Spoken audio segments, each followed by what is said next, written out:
بشرا انصاری صاحبہ کی زندگی کا سب سے زیادہ کوئی ایسا لمحہ جس نے ایسا جو اداس کر دیتا ہو آپ کو، ایسا سب سے غمگین لمحہ زندگی کا؟ سنبل شاہد کا جانا، سنبل شاہد کا جانا کبھی بھی رلا دیتا ہے.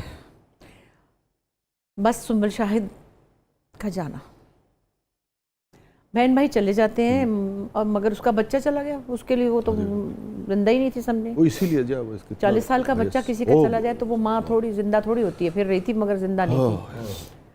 وہ پھر ہمارا نقصان شروع ہو گیا، وہ چلی گئی، وہ مگر اندر ہی رہتی ہے.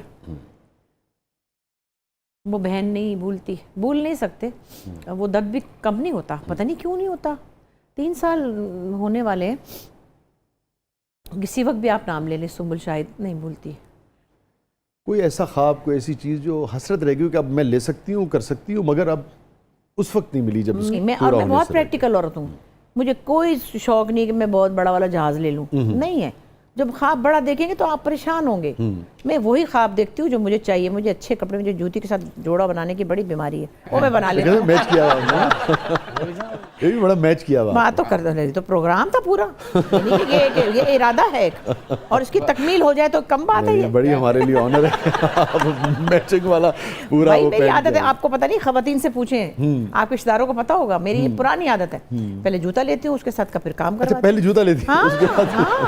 کوئی ایسی چیز، کوئی ایسا واقعہ جو زندگی میں آپ خواہش ہو یار یہ ڈیلیٹ ہو جائے، تکلیف دیتا رہتا ہو؟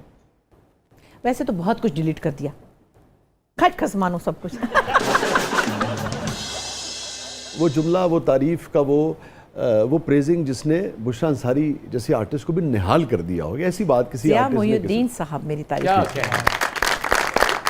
جب وہ مجھے کہتے تھے نا وہ سنائیے جب یہ جانے ہزیں، جو آسان نہیں ہے گانا، میڈم والا، جب میں نے وہ کیا نا ہائے میری انگوٹھیاں، تب وہ لنڈن میں، وہ برمنگھم سے ان کا فون آیا اور میں بچی کو نہلا رہی تھی. مجھے کیا پتا کون ہے، میں نے اٹھا لیا. انہوں نے کہا میں ضیاء بول رہا ہوں. ضیاء؟ میں نے کہا جی کون؟ کہ ضیاء محی الدین. میں نے کہا ضیاء صاحب. تو میں نے کہا میرے ہاتھ میں بچی، میں اس کو شیمپو کرتی. اچھا میں بعد میں کرتا ہوں. پھر بعد میں آپ کی بچی بھی ہے؟ میں نے کہا جی دوسری ہے، یہ بہت کم سنی میں شادی ہو گئی. میں نے کہا جی میں بی اے پاس ہو گئی تھی تو میری باری آ گئی تھی تو پھر ہو ہی گئی. کوئی ایک ایسا جملہ اس سارے سفر میں جو گڑ گیا ہو، آج بھی تکلیف دیتا ہوں، کس نے کہا، کیوں میں اس سے کوئی دلچسپی نہیں، مگر لوگوں کو یہ پتہ لگے کہ یار جملے تکلیف دیتے ہیں، احتیاط کرنی چاہیے بات. پرانے اگر تہذیب یافتہ زمانوں کی بات آپ کریں، تہذیب یافتہ زمانوں کی باتوں میں تو آپ سب سے زیادہ تو اپنے کسی پرسنل رشتے سے جب ریجیکٹ ہوتے ہیں نا، اس کے رویے سے، اس کی زبان سے نہ کہنے کے باوجود اس کے رویے سے آپ کو لگتا ہے کہ آپ ریجیکٹ ہوتے ہیں اپنے کسی پرسنل رشتے سے، وہ بیان نہیں ہو سکتا، وہ دکھ ہوتا ہے، وہ چاہے عورت ہو یا مرد ہو، وہ سب سے زیادہ وہ تکلیف دیتا ہے اور بہت سالوں تک تکلیف دیتی ہے اس کی.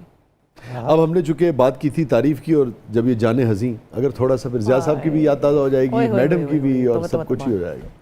جانے ہزیں وقف عالم ہوئی، جب یہ جانے ہزیں وقف عالم ہوئی، وہ ساتھ کیسے کیسے بدنام ہوئی، جب یہ جانے ہزیں وقف عالم ہوئی، وہ ساتھ کیسے کیسے بدنام ہوئی، جب یہ جانے ہزیں وقف عالم ہوئی.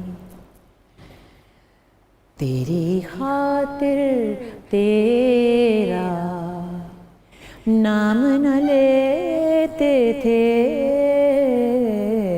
تیری خاطر تیرا نام نہ لیتے تھے، لیکن چپ کی بات بہت بدنام ہوئی، جب یہ جانے ہزیں وقف